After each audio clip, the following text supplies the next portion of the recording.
तो मैं हिंदू राजपूत परिवार में पैदा हुआ।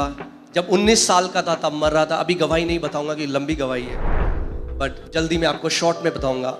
19 साल का था, मर रहा था। एक हिंदू राजपूत परिवार में था।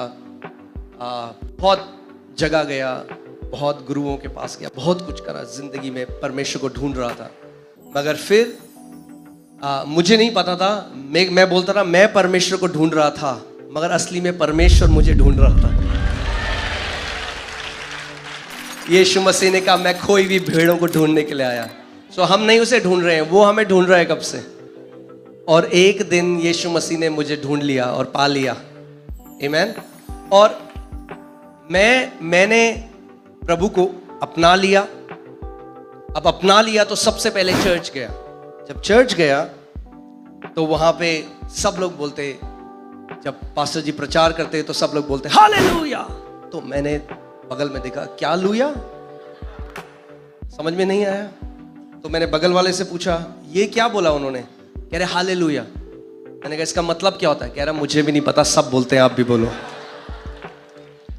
फिर मैंने बगल वाले से पूछा, मैंने कहा हालेलुया का मतलब क्या होता है। कहते हैं परमेश्वर की स्तुति होती है। तब समझाया परमेश्वर की स्तुति। फिर चर्च में कुछ भाई लोग मिले, वॉलंटियरिंग करने लगा। फिर जब उनका फोन आया तो बोलते प्रेज द लॉर्ड ब्रदर। तो मैंने कहा अच्छा, मतलब ऐसे बोलते हैं प्रेज द लॉर्ड। तो मैं कलीसिया गया और सबसे पहले क्या सीखी आप जानते हैं। क्रिश्चियनीज, जैसे चाइना के लोग क्या बोलते हैं चाइनीज, चर्च जाने वाले क्या बोलते हैं क्रिश्चियनीज। तो प्रेज द लॉर्ड बोलना सीख लिया, हालेलुया बोलना सीख लिया, मसीह गीत गाने भी सीख गए, मगर जीवन बिल्कुल वैसे का वैसा।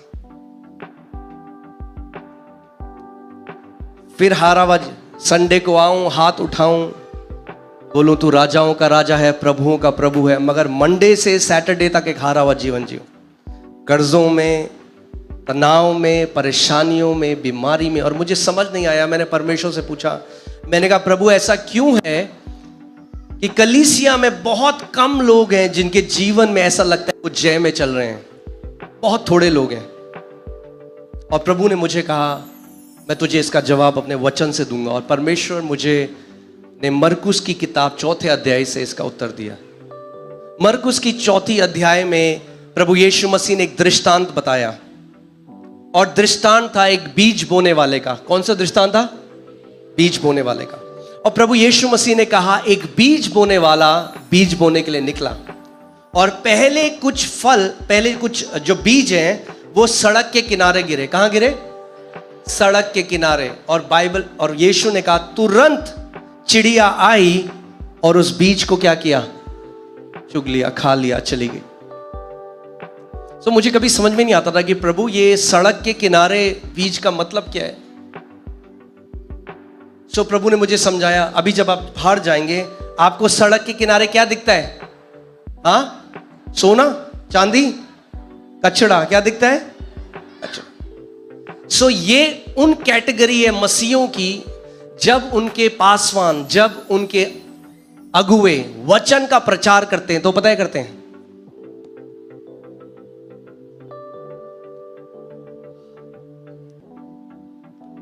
वो वचन को कचरे की तरह लेते हैं। वो इंतजार कर रहे हैं पास्टर बंद करे तो लास्ट में हम आए, पास्टर जी। गलत तो नहीं कह रहा। बहुत सारे मसीह लोग हैं वो वचन को आदर नहीं देते, और जब वो कलीसिया आते हैं तो वचन जो उनके हृदय में पड़ता है, जो कैसी भूमि को दर्शाता है, सड़क के किनारे। तो जब वचन का बीज उनके हृदय में पड़ा, जो ऐसा था जब उन्होंने आदर नहीं दिया वचन को, तो बाइबल प्रभु यीशु मसीह ने कहा कि उसका अनुवाद यह है कि जब, क्योंकि उन्होंने ध्यान नहीं दिया तो उन्हें वचन समझ में नहीं आया। जब वचन समझ में नहीं आया तो कलीसिया से जब तक बाहर गए उससे पहले ही शैतान ने क्या किया, उस वचन को चुरा लिया। और आप अगर उनसे पूछेंगे मीटिंग के बाद तो कहेंगे बड़ा अभिषेक था, मजा आ गया आज की सभा में। अच्छा क्या प्रचार था, वो नहीं पता, मगर मजा आ गया। तो हर संडे वो ऐसा मजा तो लेते हैं, मगर जीवन बदलता नहीं है। सारे गाने आते हैं, मसीह गाने आते हैं, हालेलुया प्रेज द लॉर्ड बोलते हैं, सारे गीत गाते हैं, चर्च में वॉलंटियरिंग भी करते हैं, कई बारी मैं भी करता था। आप मेरे हृदय को समझ में, किसी पे दोष लगाने के लिए नहीं कह रहा हूं, मैं आपसे सच बताने के लिए आया हूं कि ताकि आपका जीवन फलों से लदा हुआ हो। चाहते हैं आप आपका जीवन फलों से लदा हुआ हो?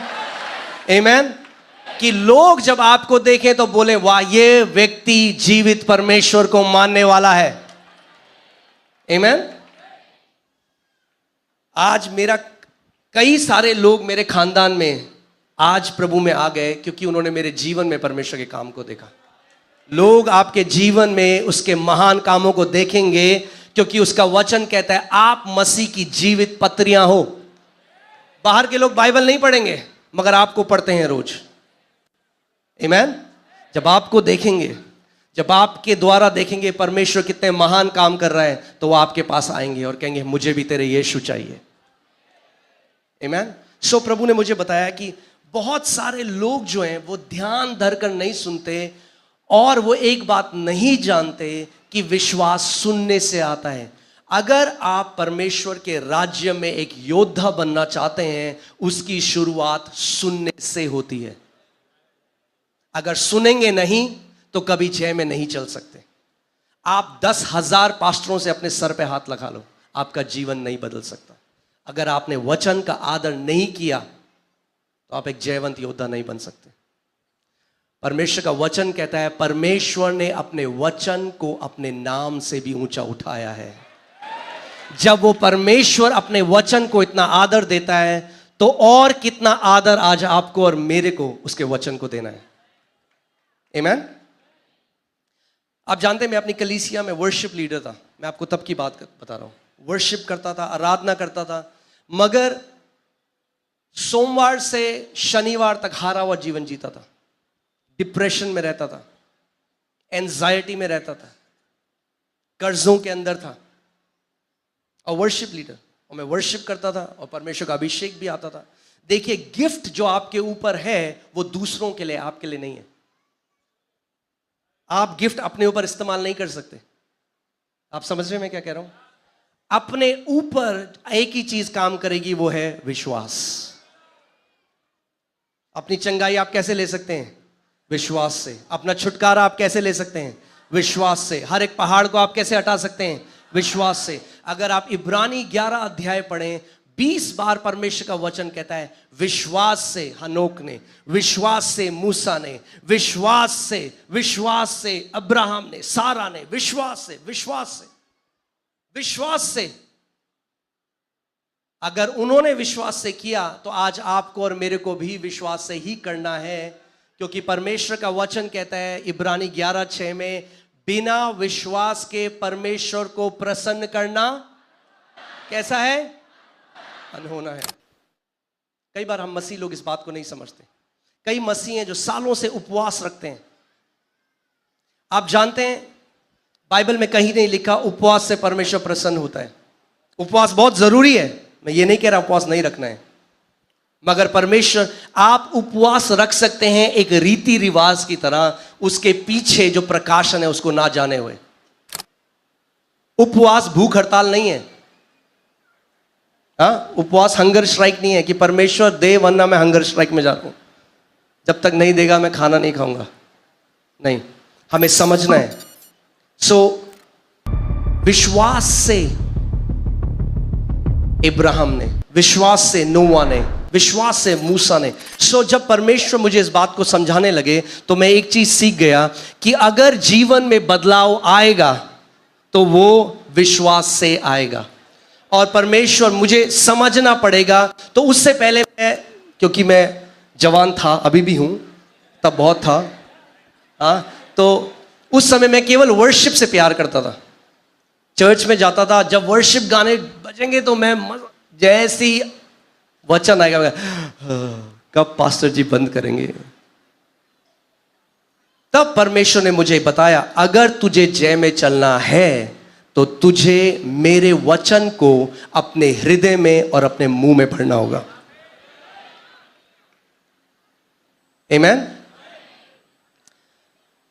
क्योंकि वर्शिप बहुत अच्छा है, आराधना बहुत अच्छी है, मगर आराधना आप किसको दे रहे हैं? परमेश्वर को। मगर वचन कौन आपको दे रहा है? परमेश्वर। तो आप परमेश्वर को वो तो दे रहे हैं जो परमेश्वर को चाहिए, मगर जो परमेश्वर आपको दे रहा है वो ले नहीं रहे हैं। तो कैसे बदलाव आएगा? सो तब हल्के हल्के परमेश्वर मेरे हृदय में बदलाव लाने लगा और मैं वर्शिप से ज्यादा एक्साइटेड वचन के लिए होने लगा। मैं रोज सुबह प्रार्थना करता, प्रभु मेरे चरवाह के द्वारा, मेरे पास्टर के द्वारा आज आप मुझसे बात करेंगे परमेश्वर। और मैं सुबह जल्दी आता और फ्रंट में बैठता इस उम्मीद के साथ कि आज परमेश्वर मुझे वो मन्ना देगा जो मेरे लिए है। आमीन। परमेश्वर का वचन मत्ती 4:4 में कहता है, मनुष्य केवल रोटी ही से नहीं मगर हर एक उस वचन से जीवित रहेगा जो परमेश्वर के मुख से आता है। हालेलुया। और आज परमेश्वर का मुंह कौन है इस दुनिया में? उसके दास लोग। आमीन। सो मैं इस उम्मीद के साथ जाता था और जब वो चेंज मेरी लाइफ में आया तो हल्के हल्के मेरे जीवन में फल आने लगे। आपको मैं आज एक चीज बताता हूं। कई लोग हैं उनके जीवन में शैतान इतने टाइम से उनको परेशान कर रहे हैं और वो बार बार बोलते हैं, अरे शैतान शैतान शैतान ने ये कर दिया, शैतान ने वो कर दिया। अरे शैतान इतना ताकतवर नहीं है जितना हमने बना दिया उसे। मसीहों ने कुछ बहुत ज्यादा ऊंची जगह दे दी है शैतान को। वो हारा हुआ है। यीशु मसीह ने कहा, मैंने उसे बिजली की तरह स्वर्ग से गिरते हुए देखा। गिरा हुआ है। क्या है शैतान? गिरा हुआ है, हारा हुआ है। आमीन। आज जिस शैतान से हम डील कर रहे हैं वो शैतान नहीं है जिससे यीशु मसीह ने डील किया। क्यों? क्योंकि जब यीशु मसीह ने शैतान से डील किया उसके पास अधिकार और सामर्थ था, मगर बाइबल बताती है कुलुसियों 2:15 में कि यीशु मसीह ने उसका खुल्लम खुल्ला तमाशा बनाया। आमेन। इंग्लिश बाइबल कहती है ही डिसआर्म्ड प्रिंसिपैलिटीज एंड पावर्स। और वो जो शब्द वहां पर है ग्रीक में वो ऐसा है जैसे मुर्गे को आपने देखा है, जो कसाई होता है वो मुर्गे के पंख पकड़ के जो फाड़ देता है ना, यीशु मसीह ने उसके पंख और उसका जो भी उस पर सामर्थ्य वो उधार दिया उससे।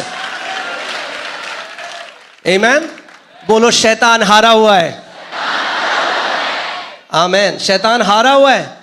आपको हराने की जरूरत नहीं है जो हारा हुआ है, आपको बस उसको उसकी सही जगह दिखानी है। आमीन।